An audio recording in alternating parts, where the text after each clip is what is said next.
আমরা এখনো সময় দিচ্ছি আইনি ভাবে শান্তিপূর্ণ ভাবে এই সকল সন্ত্রাসীদের গ্রেফতার করা হোক, আর না হলে আমরা অবিলম্বে গোপালগঞ্জে মার্চ করব এবং এবার কিন্তু আমরা ফিরে আসার জন্য মার্চ করব না। গোপালগঞ্জের মাটি ও জনগণকে মুজিববাদ থেকে সম্পূর্ণভাবে চিরতরে মুক্ত করে তারপরে ফিরে আসবো।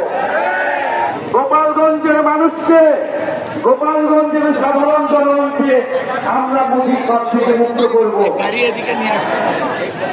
গোপালগঞ্জের সাধারণ মানুষের পাশে আমরা আছি। আমরা আহ্বান জানাতে চাই সরকারের কাছে, গোপালগঞ্জের কোন একজন সাধারণ মানুষকেও যাতে হেনস্থা না করা হয়, কিন্তু ফ্যাসিস্ট সন্ত্রাসী প্রত্যেককে ধরে ধরে গ্রেফতার করতে হবে। এর সংগ্রামী বন্ধুগণ, 4 জন মানুষ বিচার বহির্ভূত ভাবে গতকাল মারা গিয়েছে। আমরা 5ই আগস্টের পরে বলেছিলাম সন্ত্রাসীদেরও মানবাধিকার আমরা বিশ্বাস করি। বিচারিক প্রক্রিয়া আওয়ামী লীগ ছাত্রলীগকে গ্রেফতার করতে হবে, বিচারের আওতায় আনতে হবে, কিন্তু আমরা দেখছি গ্রেফতার হচ্ছে না। গ্রেফতার হলে কোর্ট থেকে ছাড়া পাচ্ছে, বিচার প্রক্রিয়া আগাচ্ছে না। প্রশাসনের বিভিন্ন স্তরে যারা স্বৈরাচারের দোষর রয়েছে এবং দুর্নীতিবাজ কর্মকর্তারা রয়েছে, তাদের প্রতি বলে দিতে চাই, বিচারের দাবিতে আমরা রাজপথে নেমেছি। বিচার আদায় না করে আমরা রাজপথ থেকে উঠে যাব না। আর যারা রিফাইন্ড আওয়ামী লীগ বাংলাদেশে প্রতিষ্ঠা করতে চায়, গতকালকে রিফাইন্ড আওয়ামী লীগের রিফাইন্ড মুজিববাদীদের একটা ভাষণ এই দেশের জনগণ দেখেছে। মুজিববাদী সন্ত্রাসীদের 5ই আগস্ট আমরা পরাস্ত করেছি।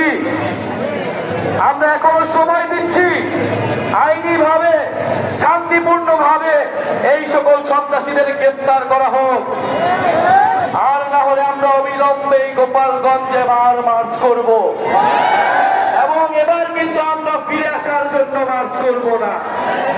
গোপালগঞ্জের মাটি ও জনগণকে মুজিববাদ থেকে সম্পূর্ণভাবে চিরতরে মুক্ত করে তারপরে ফিরে আসবো।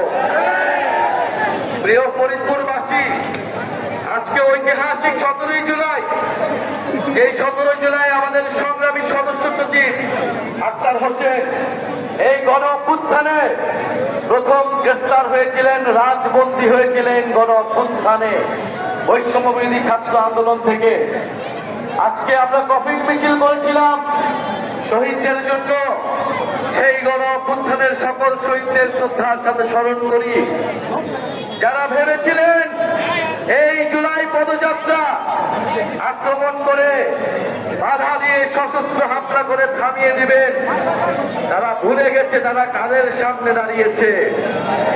যারা মৃত্যুর মুখ থেকে বারবার ফিরে এসেছে, বুলেটকে তোয়াক্কা না করে বারবার রাজপথে দাঁড়িয়েছে, তাদের নেতৃত্বে এই জুলাই পদযাত্রা থাকবে না।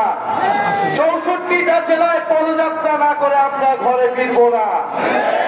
এইটা বাংলাদেশের মানুষের কাছে আমরা ওয়াদা, এবং আমরা 3ই আগস্টের মধ্যে 64 জেলায় আমরা পদযাত্রা করব।